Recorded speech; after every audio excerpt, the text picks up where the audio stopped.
স্ত্রীসহ হঠাৎ গ্রেপ্তার বিমান বাংলাদেশ এয়ারলাইন্সের এমডি শফিকুর রহমান।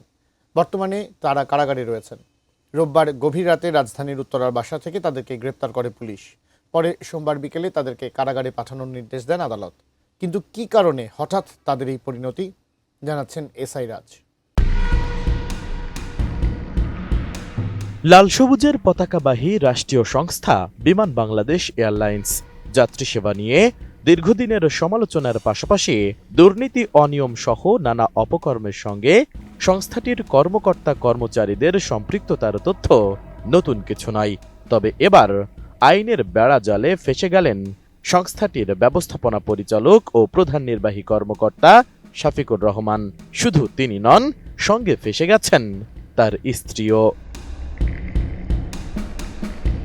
11 বছরের এক শিশু গৃহকর্মীকে নির্যাতনের অভিযোগে করা মামলায় রোববার গভীর রাতে শফিকুর রহমান ও তার স্ত্রী বিথিকে রাজধানীর উত্তরার একটি বাসা থেকে গ্রেপ্তার করে পুলিশ। এ ঘটনায় আরও দুজনকে গ্রেপ্তার করা হয়। এরপর সোমবার বিকেলে তাদেরকে আদালতে পাঠানো হয়। পরে ঢাকা মেট্রোপলিটন ম্যাজিস্ট্রেট রাজু আহমেদ তাদের কারাগারে পাঠানোর আদেশ দেন।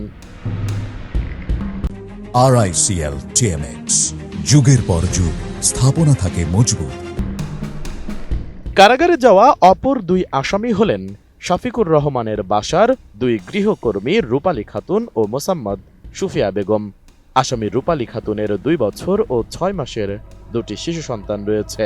তাদের অভিভাবক না থাকায় সন্তান দুটিকেও আসামির সঙ্গে কারাগারে পাঠানো হয়েছে।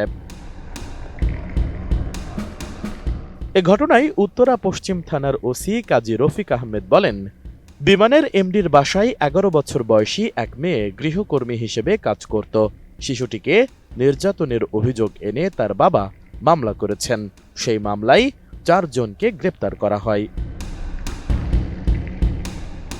ওসি আরও জানান, ভুক্তভোগী শিশুটি ভয়াবহ নির্যাতনের শিকার হয়েছে। তার সারা শরীরে অসংখ্য আঘাতের চিহ্ন রয়েছে। এখন সে গাজীপুরের শহীদ তাজউদ্দিন আহমেদ মেডিকেল কলেজ হাসপাতালে চিকিৎসাধীন। ঢাকা মহানগর পুলিশ কমিশনার তার চিকিৎসার জন্য 50,000 টাকা সহায়তা দিয়েছেন। ইতোমধ্যে তা পৌঁছে দেওয়া হয়েছে।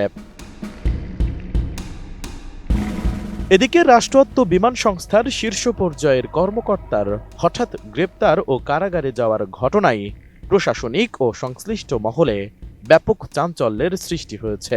তবে বিমান বাংলাদেশ এয়ারলাইন্সের পক্ষ থেকে এখনো পর্যন্ত এ বিষয়ে আনুষ্ঠানিকভাবে কোনো প্রতিক্রিয়া জানানো হয়নি। ডক্টর শফিকুর রহমান ঢাকা বিশ্ববিদ্যালয়ের অর্থনীতি বিভাগ থেকে স্নাতক এবং স্নাতকোত্তর সম্পন্ন করেছেন। তিনি 1986 সালে বিমান বাংলাদেশ এয়ারলাইন্সে ট্রেইনি কমার্শিয়াল অফিসার হিসেবে ক্যারিয়ার শুরু করেন। এসআই রাজ, ATN নিউজ, ঢাকা।